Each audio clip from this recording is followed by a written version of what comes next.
Why is this an urgent message? Because people confuse transmitting information with education. And this is a big problem that we have in families and in societies in general. We think that when we teach, we are particularly talking about religion here. Well,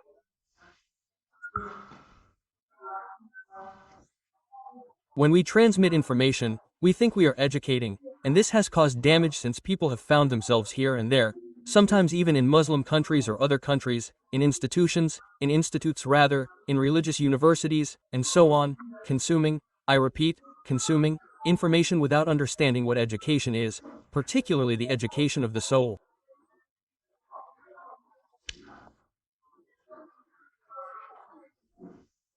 So these are people who have found themselves with a lot of theories, a lot of science, so to speak, and little education, and this has caused damage, people who have found themselves worrying more about others than themselves.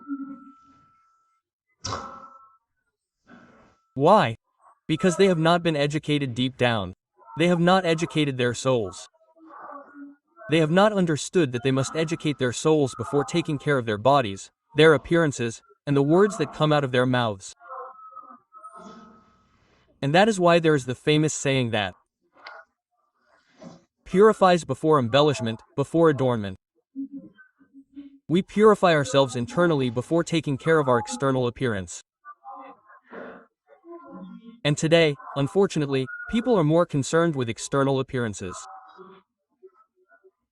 Look, I am, and they are more concerned with people than with themselves and with internal purification, whereas Allah wa ta'ala tells us that he who purifies himself has indeed succeeded. Who purifies what? His soul. It is the soul that will leave the body. The body is only a shell. What matters to us is the soul. He who purifies it has succeeded. Unlike the one who corrupts it, his soul.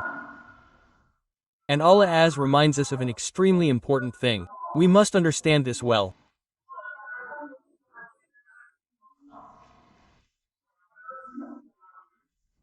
Don't be like those who have forgotten Allah.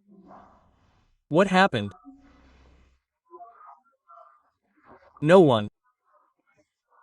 When you see a person who has forgotten himself, who has abandoned himself, who has neglected the education of his own soul, it is proof that he has forgotten Allah as a W.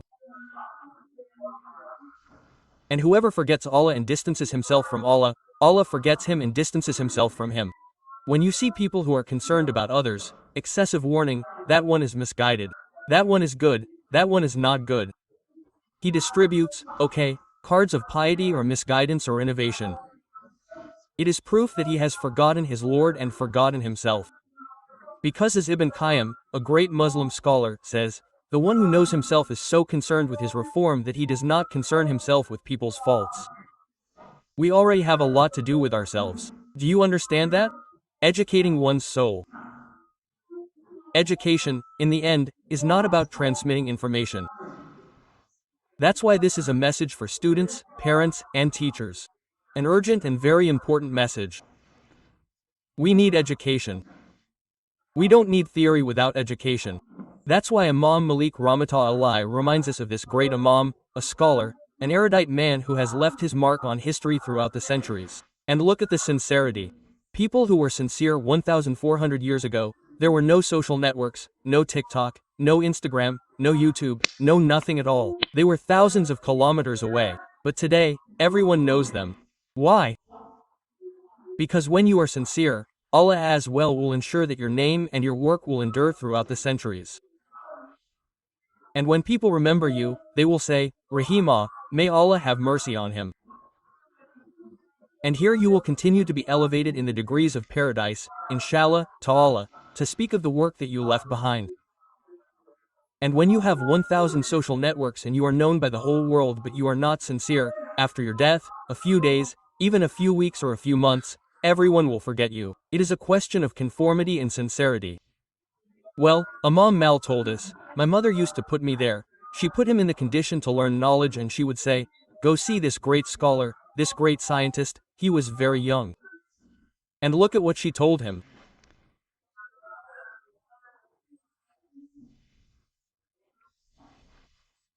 and learn from his behavior, decency, good manners before knowledge. That is what matters to us. Because if you accumulate knowledge, or you transmit scientific information and knowledge to your child, or the teacher to the student as well, but without basic education, without rules of politeness, without rules of respect, without reminding him that this is the most important thing, well, he will do damage. He will not know how to use this knowledge, and perhaps he will become proud of it, and he will think he is I don't know who.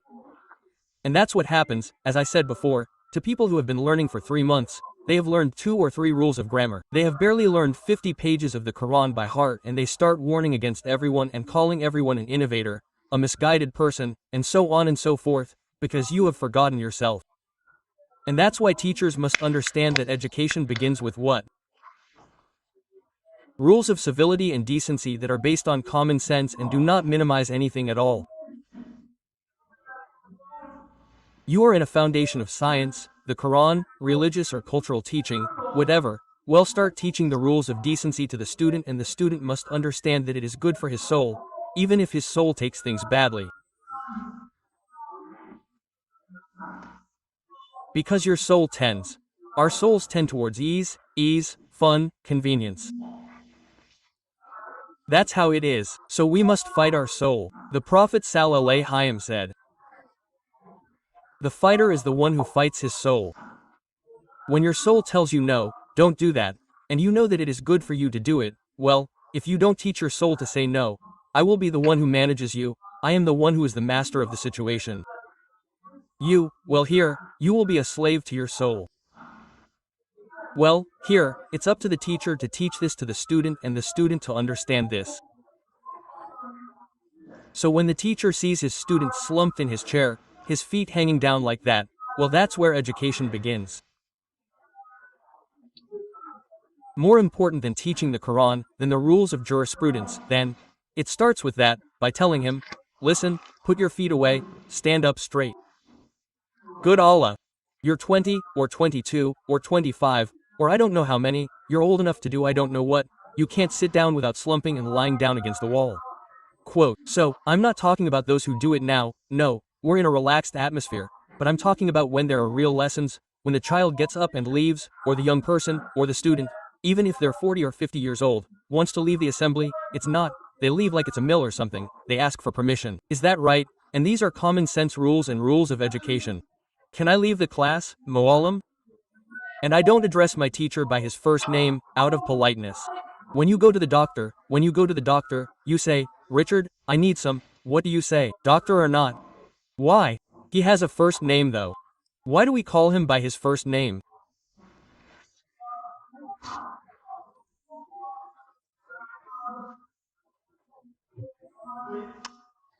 Well, it's not necessarily because I respect the person as a person, but I respect the person as a person, but especially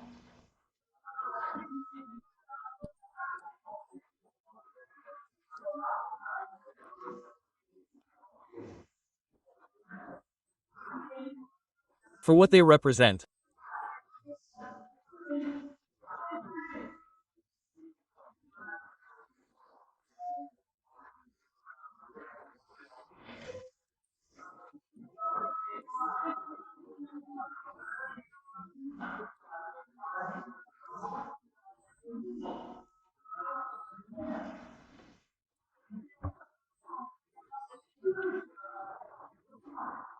They have spent years teaching, they have sacrificed, they have. You're not calling me by my first name.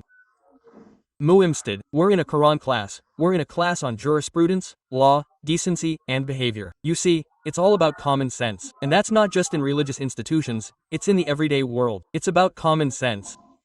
Politeness makes you look better. Kindness makes you look better. When you go to an administration, no matter who you're talking to, they're people who deserve respect as human beings first and foremost. We honored the children of Adam. Hello, thank you, my bad, it's beautiful. Yeah, what's up? Yeah, well that's good. Where are we? We're at home. What are we? Are we human beings or animals? There are animals that sometimes respect the rules of life more than some people. Well, we learned that in education. So it's not that I slump in my chair, I answer the teacher badly, I interrupt him, and the teacher continues to teach. The parent continues to want to give advice and he doesn't let that happen. It's not too serious. It's extremely serious because if the child doesn't respect the rules of decency towards his parents and he doesn't respect the rules of decency towards his teachers, what do you want him to respect? Who do you want him to respect? And that's why we're seeing damage today. We've heard, as you heard not too long ago, of a 14-year-old who killed his supervisor. There is more empathy, more compassion, more respect because little by little, respect has been eroded by the famous words. It's not a big deal. Yes, but I'm afraid of scaring him away. Yes, but we mustn't be too strict. Yes, we mustn't be too hard. We are not here to please souls.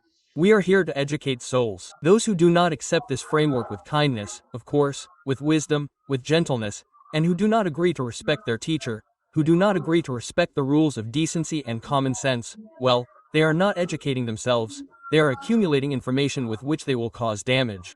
Respect is the most important thing and respect has largely disappeared. And that is why we see young people who sometimes rebel even against their parents. Do you know why? Because they haven't had this upbringing where I don't always say yes, I don't always say no. I don't always say what your soul wants. And when they're used to having all their whims answered with yes, well, the day you tell them no or that's not how you do it, the soul doesn't accept it and it rebels because the soul is rebellious. And that's why we see, even in the Muslim community, young people rebelling against Muslim scholars, against religious authority, because they haven't had this habit of, well, you don't do as you please, there's a framework, whether you accept it or not, that's how it is. Look at Islam for example. Even when we travel, what comes under the sunnah is that when there are 3 of us, there has to be an emir. What is an emir? Somewhere a responsible person who decides because there may be disagreements even during a trip. We say we go here, no, we don't go there, we sleep here, no, we don't sleep here, we leave at such a time, no, we don't sleep at such a time, someone has to decide each time and well, there has to be a friend. And Allah tells us in the Quran, obey God and the messengers and those in command. So you have to obey even if you don't agree because someone has to decide, otherwise it's never over. And it's to avoid conflicts, to avoid evil and a bad atmosphere. Well, there are people who don't accept that there is someone who has a responsibility. Why? Because they haven't educated their souls and they like to rebel. And when you see someone who likes to rebel against authority, against the teacher, against the religious representative, against the people outside, it's someone who has been and is a slave to their soul.